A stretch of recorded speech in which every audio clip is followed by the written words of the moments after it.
Hi, folks. Welcome back to Century 21 Tech Talk with me, Brains. In this briefing, we're going to be discussing the technical specifications of Thunderbird 5. Thunderbird 5 is the massive monitoring space station used by International Rescue. It is manned by John Tracy and his younger brother Alan in monthly spells of duty.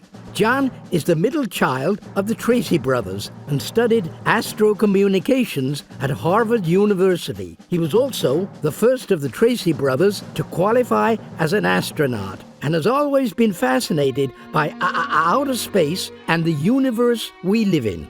Thunderbird 5 was the final Thunderbird craft to be completed and was constructed in Earth's orbit under the guise of an ordinary weather satellite.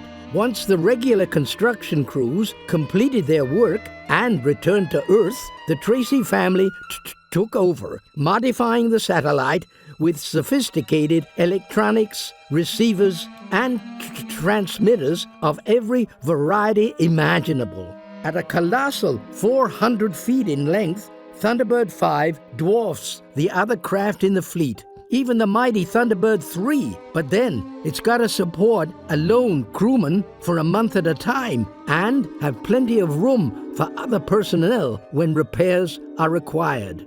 Access to Thunderbird 5 is by the boarding tube and airlock, specially adapted for use by Thunderbird 3.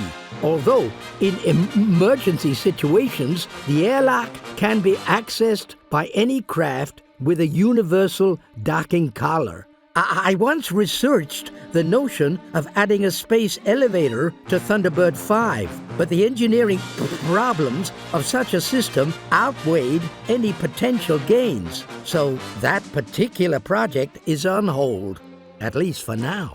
Thunderbird 5's primary power source is a bank of atomic batteries located on the lower deck of the station. These batteries are serviced by Thunderbird 3 at regular intervals and are supplemented by solar power cells. Positioned in geostationary orbit 22,500 miles above the Pacific Ocean, Thunderbird 5 has a reception range of 100 million miles. This means that it can pick up a distress call from anywhere on Earth.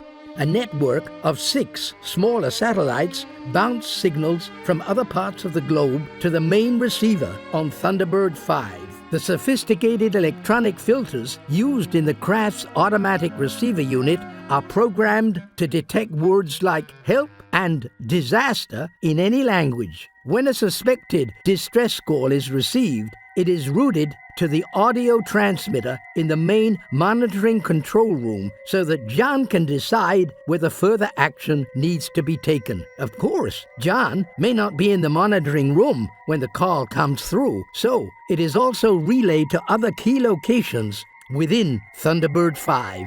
Other areas include the sleeping quarters, Astrodome, sickbay, lounge, secondary monitoring room, and life support suite. As is the case with the other international rescue craft, secrecy plays a critical role in the successful operation of Thunderbird 5. The station is equipped with a standard issue Midas anti-detection system, hiding the satellite from the world's tracking stations. A meteor deflector array protects the craft from accidental strikes. Direct communication with Tracy Island and the remaining Thunderbird craft is possible by way of a coded frequency antenna. The receiver station is located just off the coast of Tracy Island, and periodic maintenance is carried out to ensure the system works correctly. Thunderbird 5's role is essential to the smooth running of international rescue, and it could be disastrous if anything were to prevent distress calls being received from Earth or transmitted back to base. To minimize the risk of communications being lost between the danger zone and base, I developed the NA-11 portable transmitter unit. This nifty piece of equipment has a self-contained power supply and an independent transmitter ensuring communication is maintained with Thunderbird 5 even in the event of a power failure at the rescue site. Look at the time. Excuse me for one moment, folks. Laboratory calling Mr. Tracy. Hello, Brains? Mr. Tracy, I just thought I'd remind you there's a special telecast about the latest Zero-X mission in 15 minutes from now. Yes, I hadn't forgotten, but, thanks anyway. No problem, Mr. Tracy. Laboratory out.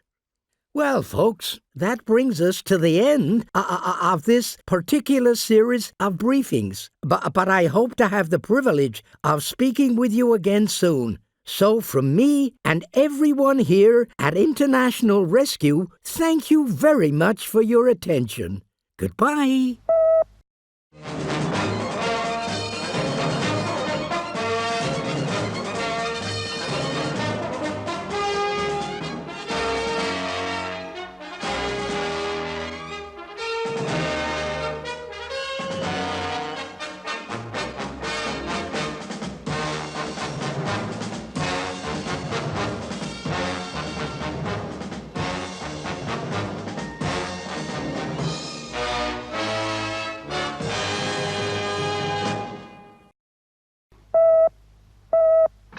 Briefing room. Yes, General. Yes, of course, General. I'll leave it on the desk. Goodbye.